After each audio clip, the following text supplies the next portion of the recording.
Hello and welcome to episode 3 of series 3 of the Engaging Internal Comms podcast. This is the show for employee engagers and internal communicators who like to keep up to date with all that is new in our profession.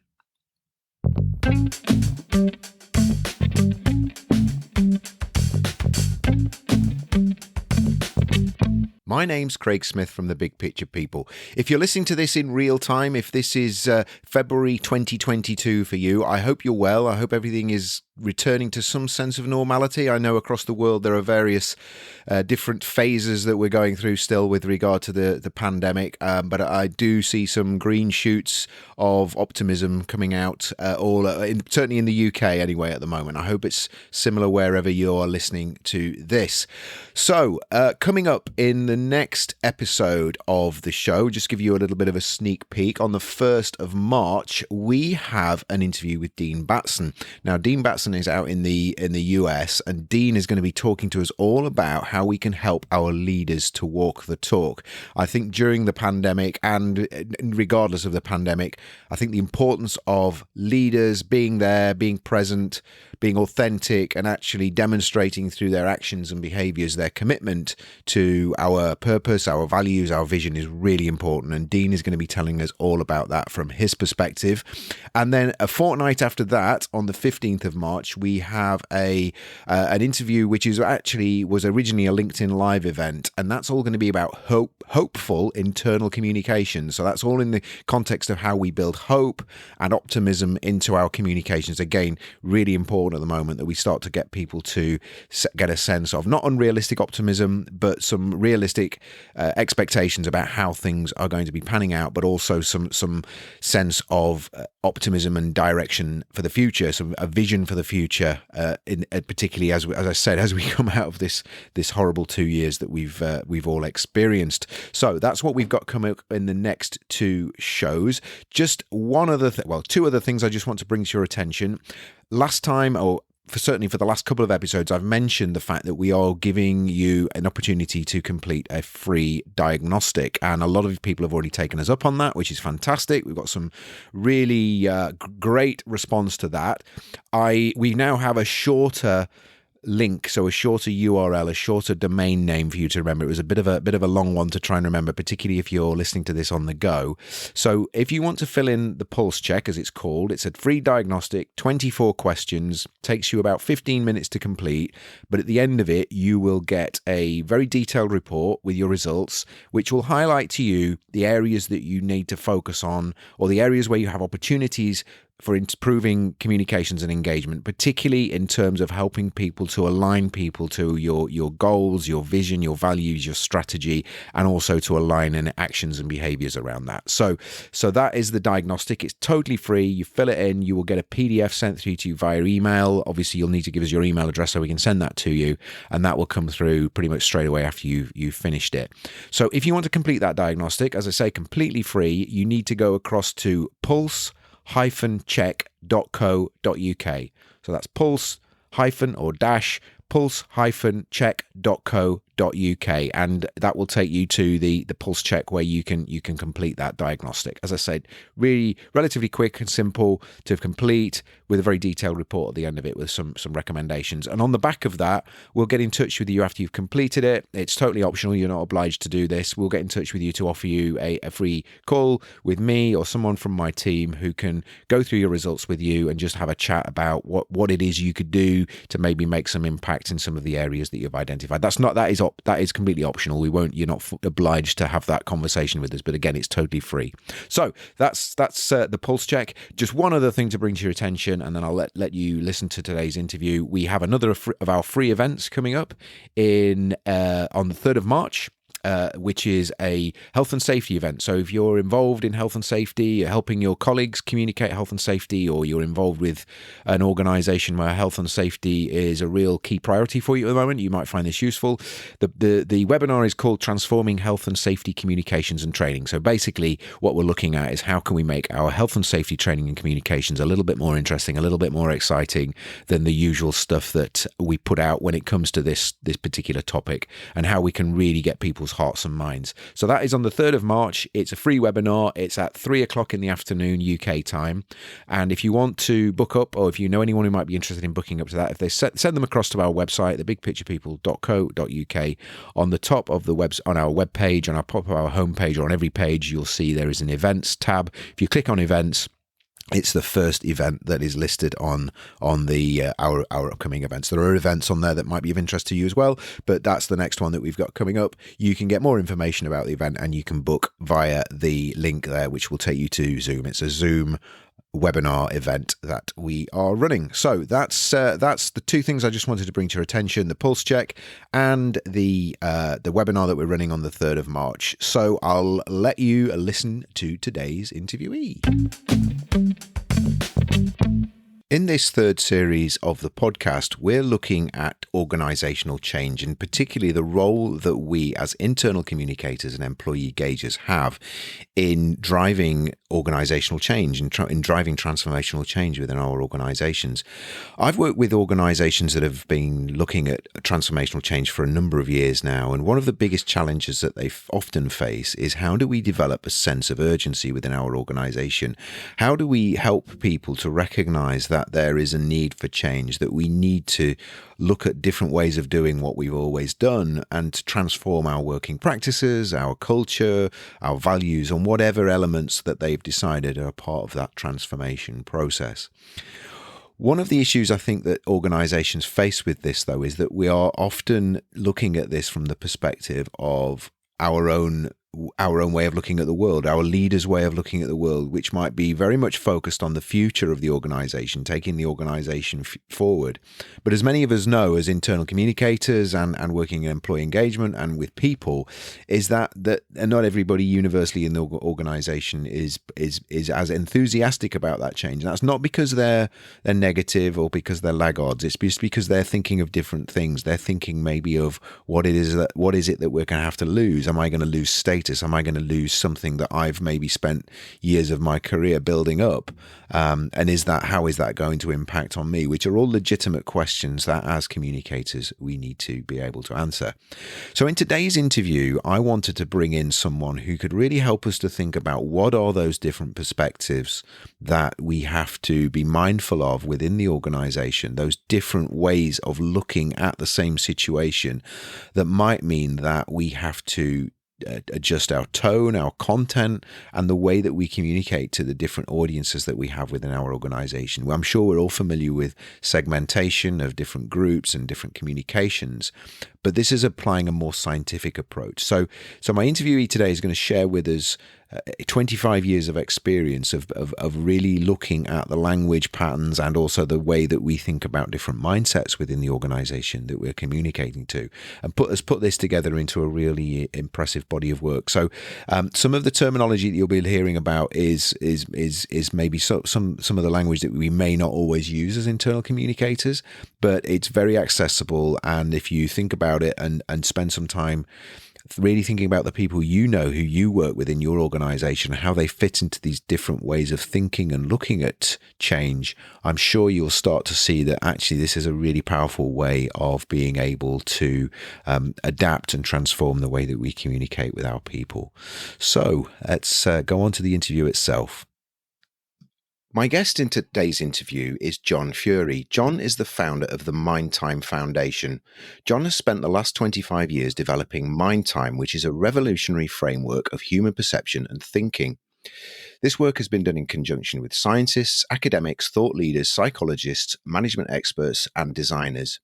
John and his colleagues have conducted significant scientific experiments and commercial studies and have published in peer review journals. So, good day, John. How are you? Hello. I'm doing really well, Craig. Thank you. And just for our listeners, whereabouts are you in the world at the moment? Ooh, touchy subject, Craig. I'm actually speaking to you from Samos. It's an island in Greece. But I do assure you, it's cloudy, raining, and cold. So no jealousy needed. No jealousy needed. No, and as I said to before, I'm recording at the moment in a very cold and snowy north of England at the moment, so I'm not at all jealous. And as I said, it's a relief that it's not a sunny blue sky in Greece at the moment. But no, horrible here. Yeah, it's fantastic. I remember going to Athens once, and it's snowing and being absolutely chaotic. It was in January, Totally. and so it does snow in Greece, and you do It have does. rain in It Greece. does. It even snows on this island. Excellent. So, John, tell us a little bit more about your background and what you're doing now about the MindTime Foundation and the amazing work that you're doing, and how you ended up doing that. I'd really liked a little bit of story about how you've ended up in this line of work. Well, thank you. And first of all, Craig, thanks for having me on your show. It's a real honor. I started out, as you may be able to tell from just the way I speak, with a sort of a good English education. And after that education, a desire to explore the world, really.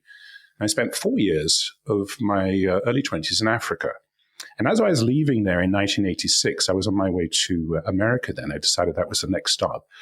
I was really profoundly moved by a question I had, which was how had so few managed to dominate so many for so long? I mean, a young guy, very impressionable, been in the Sudan, then Kenya, a coup in Kenya, civil war in Sudan, down to South Africa, apartheid collapsing around me. And it was like, wow, how did this all happen? So when I arrived in America, I really threw myself into reading what I could about people, human nature, psychology, a whole bunch of New Age stuff, just to keep an open mind. And most importantly, I was really scratching away at my own head, trying to understand myself. And in 1993, I had an insight that was to literally catapult me into the world of cognition, perception, motivation, and in fact, what I now think of as human thought. And that insight really was that all human thinking has three foundational forces at work in the perspectives of time.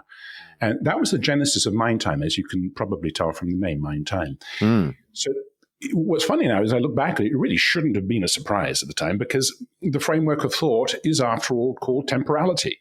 And the word tempus does, after all, mean in Latin time, as in tempus fugit. So that was the sort of the genesis moment. And from that point forward, I literally fell into it, and it was my particular hold into Wonderland, if you will. Excellent. And at the time when you were working, when you found that this kind of epiphany, what were you working in a corporate environment? Were you working as a consultant then? What sort of things were you doing then, and that allowed you to be able to have this time to using the word time there, to explore MindTime and this concept of MindTime? Great question. I actually was working for myself. I had just set up a little consultancy and had a few clients. And one client, really interesting, a chap by the name of David Molefinch, who ran a large commercial projects construction company. And he was actually the founder of Capital Radio in London, believe it or not. Right. And he had asked me to do a project with him. And at the end of it, he says to me, John, you should stop all of this marketing and design conceptualization stuff. And you really should focus on people, because there's something about people that really, really has impressed me. Yeah. And that was one of those like beautiful gifts from a mentor saying, go that way. Yeah. You can do that well. Yeah. And so I did. Yeah. And that's really what happened. So I really pivoted, word we didn't use back then, but I pivoted my little consultancy from more of a marketing and conceptual design agency. Yeah. Into something that became a consultancy around human resources and people. Okay. And what sort of organizations are you working with currently, if you're able to divulge any you don't have to give any names, but what sort of sectors and sizes of organizations you're working with? Sure. Yes. No, absolutely. Quite diverse. Universities, large financial services institutions in America, just in the beginnings of conversations with a global entertainment company. Okay. And very small companies. We have a client company just starting up in Switzerland, and they make furniture, and there's only about 400 folks in that one. So size isn't really the thing for us. No. It's effect. It's effect, it's need, it's learning, it's discovery, it's collaboration. And actually for us, mostly it's having fun. Yeah. Just enjoying the engagement. Yeah. Excellent. Good. So, and that's brilliant. So in terms of, a little bit more context around what it is we're going to be talking about. So one of the areas that I wanted to speak to you about today was this idea of language and the importance of language, and particularly the language that we use in our organizations, and being even more specific around change and transformations and transformational change. So just to sort of lead us into that, then could you give me a little bit of or the listener an idea of what it is we're talking about when we're thinking about language and how that plays into change communications and why we need to be more thoughtful about the way that we communicate and the language that we use. So that might give me a kind of a platform to just maybe talk a little bit more about your framework and your models too. Yeah. Okay. Super. Yes. Maybe the way I can address it is by saying this. Look, in any given audience that you're trying to address with your messaging, whatever that is, internal or external, but in any given audience, there are really two basic thought directions that people can be moving in when responding to your message. They can either have an open, curious, and even an eager approach moving towards what it is you're saying. In other words, like, oh, yeah, that's great. I want to do that. Or they can be less open and maybe even skeptical or unsure. And that approach, if you will, that sort of tendency to put the brakes on and to not trust what's being said, that moving away from, is that other motion. So we got this like towards yesness. Yes, I want to do that. And the sort of no, maybe I don't know enough yet. And of course, there are those who simply remain unmoved. They're not moving forwards or away from. They're just waiting to see what happens. Yeah. So those who move towards have a completely different set of needs that must be fulfilled by communications than those moving away. They're fundamentally different mental mindsets. Yeah. So in the moving towards lot, there's always a lot of keenness to explore the new, towards change, novel ideas, and excitement. So messaging which is going to be effective needs to be exciting and celebrate possibilities. That sort of thing is going to land really well for those people. But it will not, absolutely will not land for those people who have this counterpoise to that, which is a real need for information, authority behind the information, reason, more time to reflect and to understand what's being said, and kind of even allowing them to weigh the pros and cons and assess the potential risks. That's really what's going on behind the scenes. So a no from these folks actually doesn't usually mean no at all. It just means, I don't know enough yet. Give me some time. Now, if on top of this, Craig, you throw just another layer of insight, which is to understand that there are those who are really in need of concrete examples. They need to bring it down to earth and make it practical, tangible. And there are those who are actually quite happy to exist in a sort of world of abstraction and ideas and complex thought structures. So if you take the no, yes dynamic and the concrete abstract dynamic, what I've essentially just described there are these forces of time that act on us individually and, more importantly, collectively, the audiences we're trying to message, in fact. So if you're going to message an audience, it really, really pays to understand how they are in these two diagnostics. Are these sort of a keen, moving towards kind of group of people? In which case, go there. Use words about ideas, et cetera, et cetera. In fact, I've got a very brief example for you. A client of ours in New York was testing, they're a global company, they were testing an advertisement, and the advertisement was basically, what is your .NET idea? And they were trying to get engineers in Europe and North America, engineers of software companies, to buy into the idea of purchasing .NET URLs. And they tried this and it failed massively. And they came to us and said, well, we want to actually know why. So we ran some tests out in the marketplace. And lo and behold, it comes back that the very word idea is extremely, extremely demotivating for those no types who really need concrete facts and everything else. So just in one word, you can really, really blow your communication out of the water if you're not aware of these dynamics. Excellent. So if I can just sort of summarize there, then I'm what I'm hearing then is that in our communications, there's a tendency for more of us to be more favorable to a kind of more future focus towards the, and I guess using a practical example, we're going to be doing this transformation and within the business. This will mean all sorts of opportunities, and that's what we might be thinking about if we're a towards person. Whereas if we're an away person, we might be more dwelling on, well, that means we can't do this, or we'll have to stop doing this, or how will that change things that I'm comfortable or more stable about? Is that a fair synopsis? Yeah, no, it is. But it's not just more comfortable and stable with. It's really about, like, whoa, hang on a second. What do you really know about that? You're about to commit us to this new direction. Okay. It doesn't sound like you've actually done any research or you've done your homework, because I asked you a question and you just avoided it. That's what you're getting at. That's what you're getting at. Okay. And I'm thinking, comparing this with other frameworks and models that I'm familiar with, I'm thinking kind of Myers-Briggs, S and N, which is, more sensing, need facts, need data, versus N, which is intuitive, big picture, quite happy to sort of, kind of make connections myself rather than have them made for me. Is that a fair analogy? Well, I'm really glad you brought that up. Sorry to interrupt you there, mate. But I'm glad you brought that up, because the very, very big difference between the trait-based models of personality, in other words, they're describing individual behaviors, sensing, intuiting, etc. Right? These are just behaviors. They're not related to each other. There's no connection between an E and a J. No. So the big difference is that MindTime is not measuring traits. Time is the fundamental framework that gives rise to those traits and those behaviors. So what we're doing is we're getting behind, if you will, the magic veil, the curtain. And behind there's the little wizard with three levers, past, present, and future.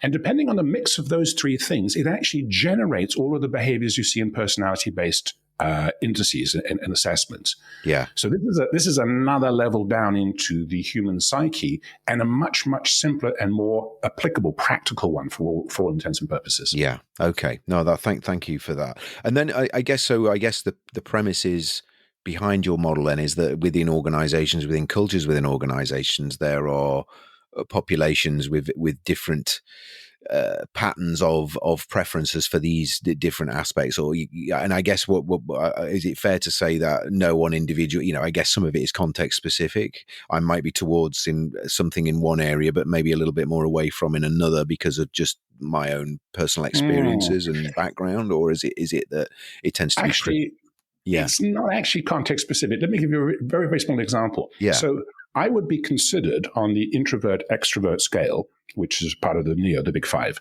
Yeah. I would be considered an extrovert most of the time. Yeah. However, if you watch me when I'm around a bunch of academics and real wonks who know their facts, really know their stuff, I become an introvert. Yeah. So it's not stable, is it? Because that is context specific. Yeah. However, in both of those situations, in that situation, I am always a future-thinking person who is trying to find the opportunity, right? Okay, trying to see the possibilities. Yeah, it's just I realize in the company of experts, the best possibility and opportunity is to actually shut up. Yeah, and in the context of people who want to hear a message, who want to be excited, who want to go do something, then I speak out. I'm the extrovert. Yeah. Very similar to myself, actually, in that respect. So, okay, so that's really helpful. So let's just dial this then into some sort of practical examples. Then, so if I'm an internal communicator and I'm thinking, I want to do. We've got a transformation project on the go. And I guess the sense that we often pick up in organizations is, that the leadership team can get a bit carried away with the towards mentality and can sometimes kind of oversell an idea and not actually kind of pressure test it in terms of who might have legitimate concerns about this journey that we're embarking upon. How might an internal communicator start to really say, whoa, hang on, let's think about this. We've got different people within the organization, different backgrounds. How can we start to maybe think about balancing our communication so it's not all happy clappy towards not that all happy clappy towards is all happy clappy. I don't mean that in a negative way. I mean more no, but it is what it's unrealistic optimism versus a bit of realistic your realistic optimism, I guess. How would an organization start to use your framework to be able to sort of think about that? Well, I think first and foremost, I'd say that the organization needs to have the self-awareness to be able to understand, well, who is in our organization? Yeah. So, that's why we have a psychometric. We designed it specifically so that we could identify every individual's thinking style in this relativistic model. So we can see, relatively speaking, to that person, that person, that person, or that department, this is what's going on. So that was the first thing. So firstly, the organization must have the courage to say, look, we need to do this properly, and we need to stop and start at the beginning, which is, who are we? As individuals and collectively as teams, departments, and divisions, etc. Having mapped the thinking, because this is a systemic thing that we're mapping, we can get a really good understanding by individual, department, team, division, etc. We can get a really good understanding of the mix, the proportions of past thinking, present thinking, and future thinking. And as you pointed out, we all blend these three perspectives of time. The big question is, what's the blend? How much past, how much present, how much future? Because that's what actually creates the individuality that is you and me. So by understanding that mix of not only the individual, but in the team, department, division, etc., then what we have is an understanding of how do I message into that particular part of my organization. So if you've got the leader sitting up on top and saying from one monotone voice, let's say that they are a very excited Silicon Valley kind of entrepreneur. So here we go, big speech, visionary. Everyone's like, whoa, that's fantastic. But there's a few people standing around going like, well, but what exactly are you talking about? How do you think you're going to do that? And like, based on what? Where's the data that says you can get a rocket to Mars, Mr. Musk, sort of thing? And so what I'd say is that just the realization, just the awareness itself that the organization is made up of these differences in thinking. And remember, everything that we do begins with a thought. So there it goes. So the thought gets the words get the behaviors. So you got to engage with the thought. So let me give a little bit of insight, three insights. People who predominantly use past thinking perspective in their thoughts need facts, need to understand, need proof, need evidence, need authority, need validation. They're trying to reduce the risk of all of this for themselves personally and for the people around them. Here's the key. They're the ones who are perceived to be the naysayers and perceived to be slow. But the fact is that all they're trying to do is to reflect very carefully and consider in depth what's being said and by whom, and should I believe it and will it work? I mean, that's at the end of the day, avoiding risks. Yeah. Right. So that's your past thinking component. So you have a company with a lot of engineers, a lot of researchers, a lot of scientists, legal profession, all of these that require this accuracy, this factualness, this down to earth reality making, if you will. Then you've got to speak to that set of thought patterns. Now, those who predominantly use present thinking perspective in their thoughts, they need structure, concreteness, plans, goals, reports, progress, timelines, schedules, all of the things that make it tangible and real. For these thinkers, it all needs to be brought down to practical, action-oriented level of communication. This is what we're doing. This is when we're doing it. This is how we're going to do it. This is who's doing it. And let's go 1, 2, 3, start. Okay, so that's very, very concrete, and the communication's got to be clear and practical. Now, let's talk about those future folks. Those who predominantly use future thinking, on the other hand, now this lot are by nature open to new ideas and possibilities. So you've got no trouble whatsoever in getting them excited. Your job here is not getting them excited with a few words. It's giving them too many words, too much detail, too much plan, too much organization. That's what's going to kill a communication there. So for these folks, they thrive on, if you will, the ethereal, the idea, just the inspiration, the vision. And then they love to actually go and invent the rest of it themselves.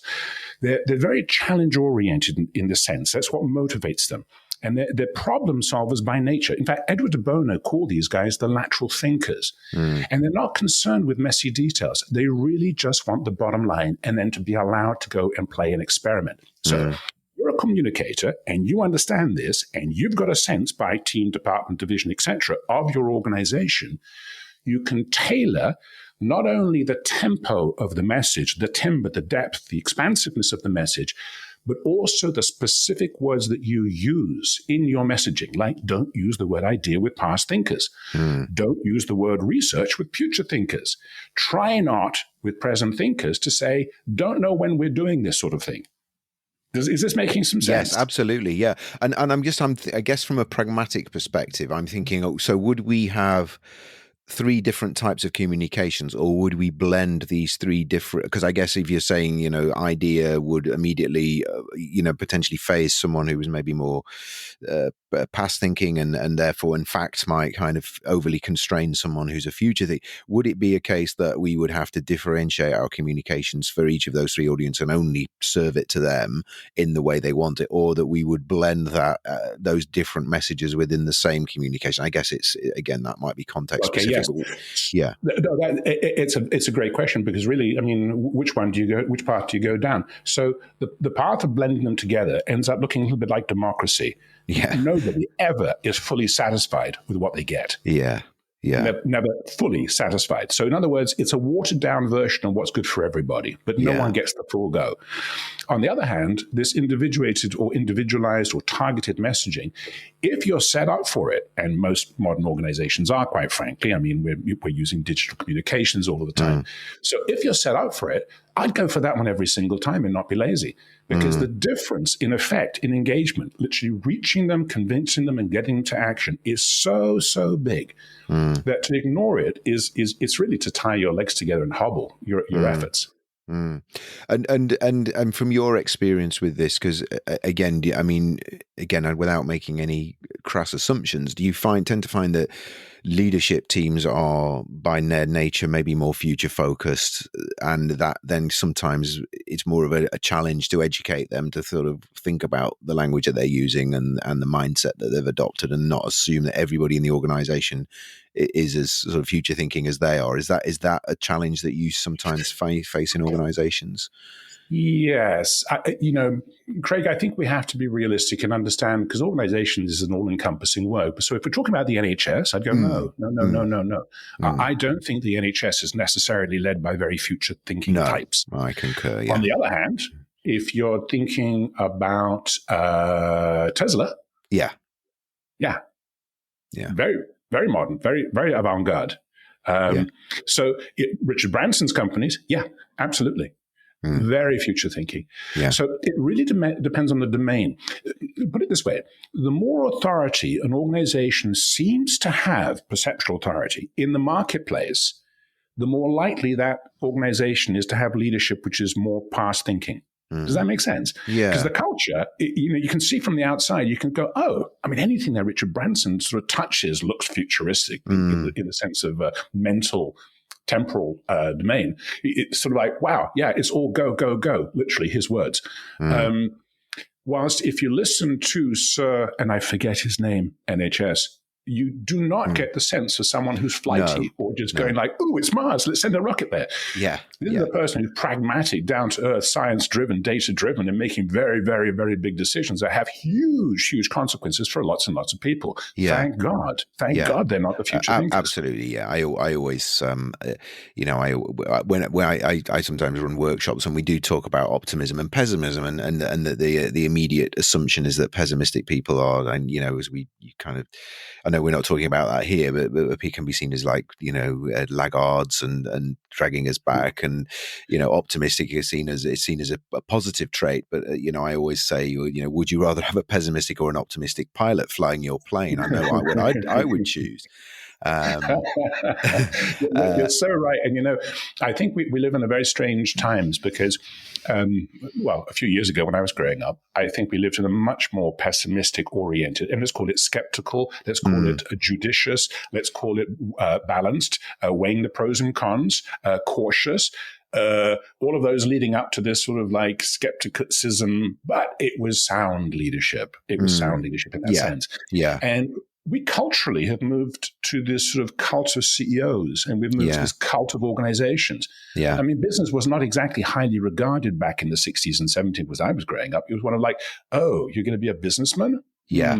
But today, you're an entrepreneur. Oh, well, then you're okay then, aren't you? Yes. So I think I think our societal perceptions have changed around this whole question. And I think that we have over-celebrated now. We've gone the other end of the swing of the pendulum into a sense of like, the rah-rah, go, go, go, hopeful, enthusiastic, super optimistic, what I would call all of this exuberant kind of leadership. I think can make everything quite toxic, because it really doesn't speak to 2/3 of the market or 2/3 of your organization usually. I agree. I just bought my wife Susan Cain's book, Quiet, for Christmas. I maybe familiar with it, but it's similar to what you're saying there. I found that fascinating as an extrovert reading a book about introversion. You know, the fact that, you know, back in the Victorian times, or, you know, the Industrial Revolution, you know, quietness and reservedness was seen as a positive trait, whereas now we kind of see it as a, you know, as you say, the cult of personality. It's all about, you know, up on stage being charismatic, and I'm not saying that's a bad thing either, but it's about balance. It's about and Craig, I think this is ultimately the point. Look, we live in a world that is constantly dichotomizing every situation. Dichotomies are dangerous. They create rivalries and in the end separation. We live in a 50-50 world, politically and otherwise. Yeah. So how about this? How about we start trichotomizing? How might we start to see the world not as more or less of one thing, but of three things that actually blend together to create some really sound wisdom? Past, present, and future. We are all valuable. Everyone has value to bring. The question is, are we grown up and mature enough in ourselves to sit and listen to things that we may not agree with, does not sound like us, that doesn't make us comfortable? I think we need to grow up a little bit. Yeah, stop trying to be so right all the time, and accept that you know there are other. You're a part of the picture. You're not the whole picture. You never were. Other legitimate versions of reality and the truth that we need to sort of acknowledge. So absolutely. So John, you talked about measuring this and how organizations can start to map out the distribution of these different traits, not traits, sorry, that's the wrong word, but these characteristics. Three dimensions, It's easy to slip into that. But to tell us a little bit more about that diagnostic, because we're also going to make an offer to the listener as well to actually map out their own and our general population of listeners to find out whether we've got past, present, or future listeners on the show. So tell us a little bit about the diagnostic, and then we'll talk a little bit about the way that our listeners can access it. Absolutely. Yeah, sure. So Diagnostic, look, very simple. We have a survey, online, digital, in lots of different languages. And what we call the everyday version has 18 statements. Takes about 3.5 to 4 minutes for someone to complete, average time. Very accurate, high validity, lots of science done behind it.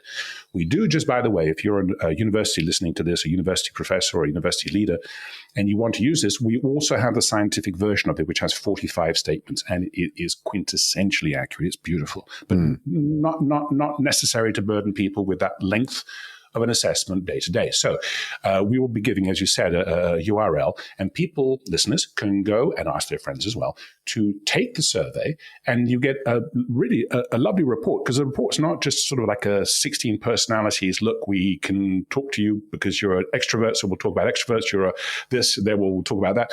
It's not that. In our results report, we try to help people to learn and understand the foundations that make them the way that they are. And we do that by validating what we believe are their behavioral traits, so that they're not only just getting a mirror, oh, yes, that's me, gosh, gee whiz. It's more of oh, that's interesting. That's why I am the way I am and how I can use it in my life. So that's what the results report is about. And as you mentioned, I mean, the diagnostics, we have other diagnostics that we use. And on our YouTube channel, MindTime YouTube channel, we've got lots of fun videos, both for just everyday personal use, but also corporate types that talk about the yes-no diagnostic and the concrete abstract diagnostic, because MindTime is all about finding out what's really going on here, both at the individual level, but of course at scale with organizations. Okay. All right. Well, and I haven't actually completed the diagnostic yet, so I'm looking forward to doing that. And and it's free. It's completely free. Just to be clear, there, John. Yeah, that's the case. Absolutely. Yeah. And in fact, if people would like to mentally point to their head, and then point to their timepiece, their watch, MindTime.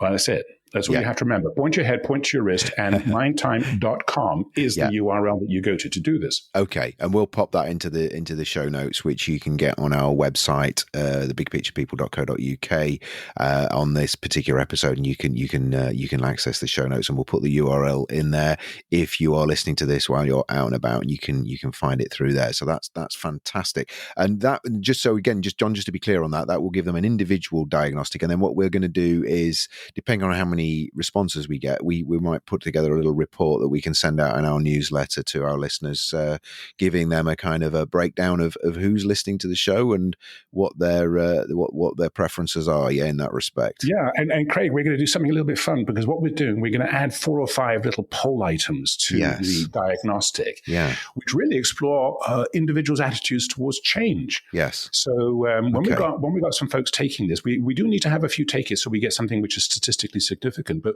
when we've got that, we generate these beautiful, beautiful thermo maps inside the MindTime map. And it really is telling. It really is telling how thinking really is at the foundation. It's at the foundation of how we form our opinions, our sentiments and feelings about all sorts of things, including change. So those will be fun to share with people. Brilliant. Excellent. Well, thank you very much for that, John. That's really appreciated. Jill, if you're listening to this while you're running or in the gym or in the car, just make a mental note, as John said, point to your head, point to your watch. And when you get back, have a go at the diagnostic, fill it in. That will help us, and we can, provide some new thought leadership for you as an internal communicator, employee engager, and you can kind of see where you fit against your peers in our community and of listeners as well. So that's absolutely fantastic. Just to sort of bring things to a conclusion, John, just practical tips. So I'm thinking, when you were talking earlier about this, the past, present, and future.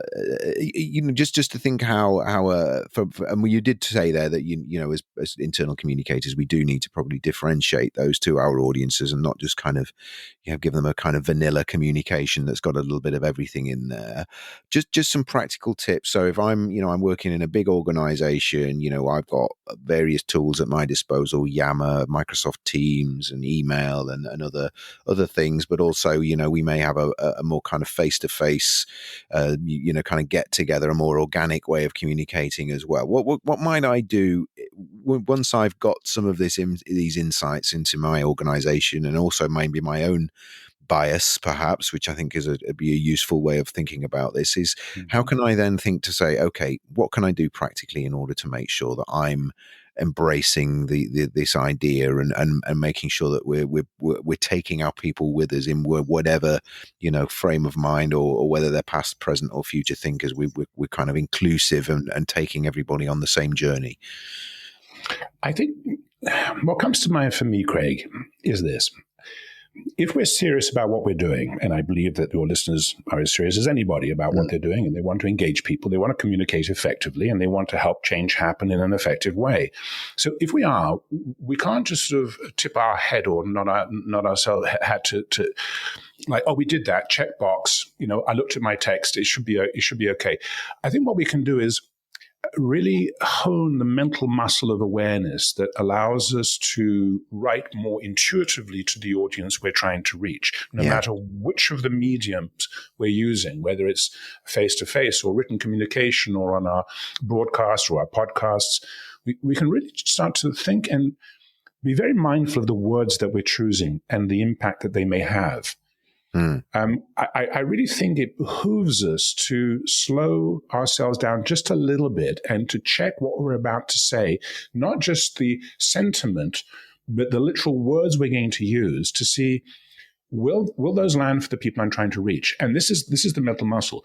Developing the awareness of your audience by simply applying the yes-no concrete abstract dynamics. I mean, if you literally... I think all of us could sit down and go like, what was the last meeting I was in? Okay.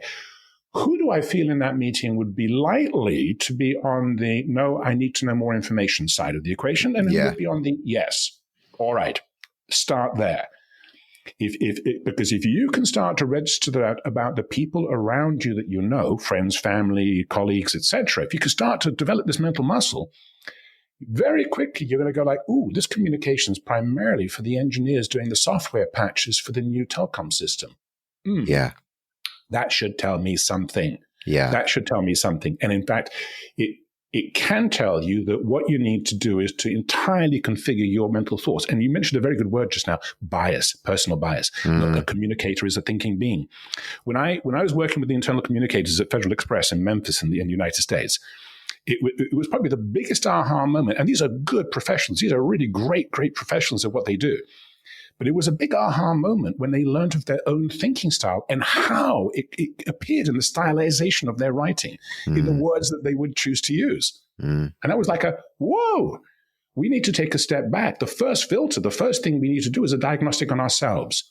Yeah. And to understand that we are biased in the way that we actually communicate to preference of certain kinds of words, sentence structures, paragraph lengths, et cetera, et cetera.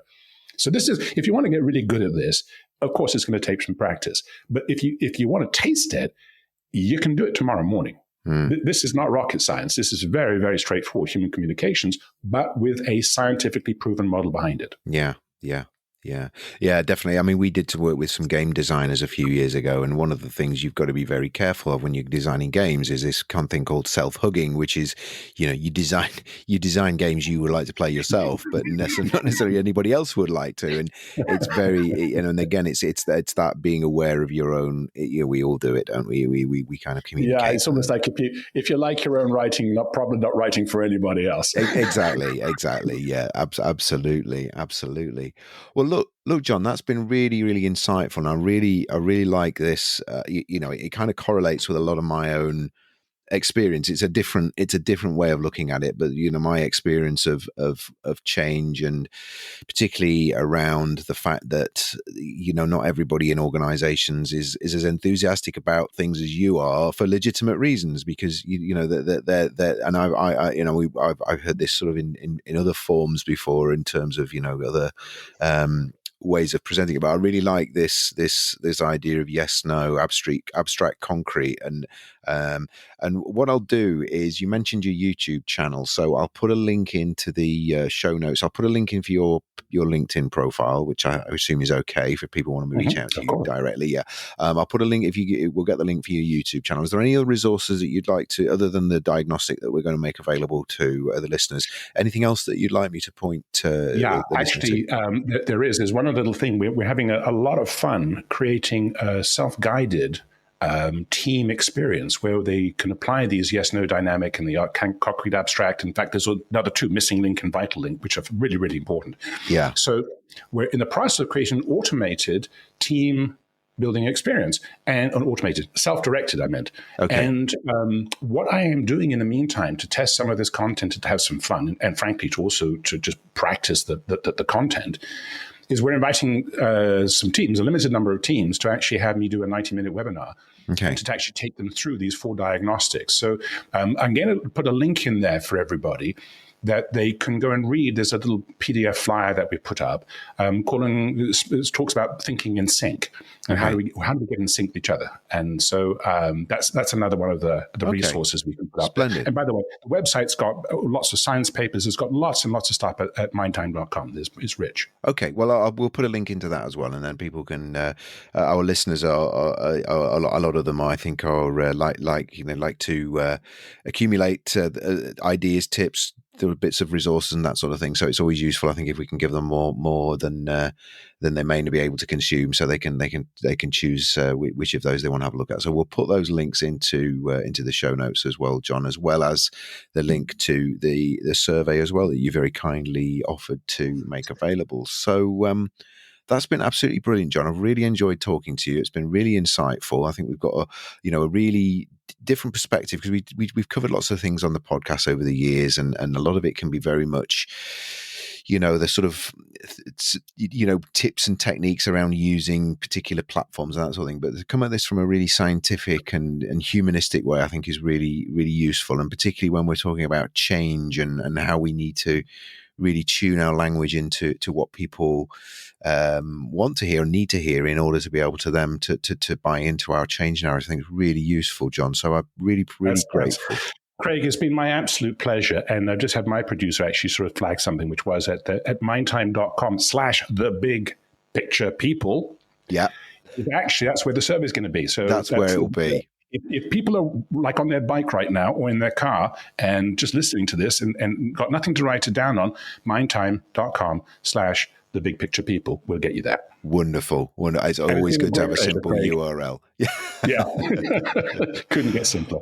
Right. Well, I'll let you go out to rainy Greece, and I'll go back to snowy the northeast of England. And horrible out there. Yeah. But no, well, that's been absolutely fantastic, John. Take care. I wish you all the best for 2022. I think we're all looking forward to hopefully, regardless of whether we're past, present, or future, hopefully a little bit of a different 2022 from the last 2 years that we've had. So absolutely, may it be blessed and fun and safe for everybody. Truly. Okay. Thank you, John. Take care. All right. You're welcome. You too. Bye-bye. So, thank you very much for listening to Engaging Internal Comms. We hope you found this episode useful and interesting. We'd love to get your thoughts about the show and any questions you have or ideas for topics that you'd like to maybe cover in future episodes. You can email us at info@thebigpicturepeople.co.uk, or you can get in touch with us via the contact form at engagingic.com. You can also sign up for our mailing list there, and we'll send you relevant news about the show, future episodes, and we'll also let you know about anything interesting we found out about internal communications and employee engagement.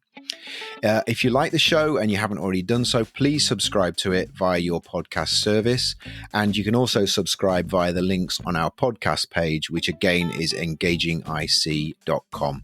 If you like the show, we'd be really grateful if you could leave us a review.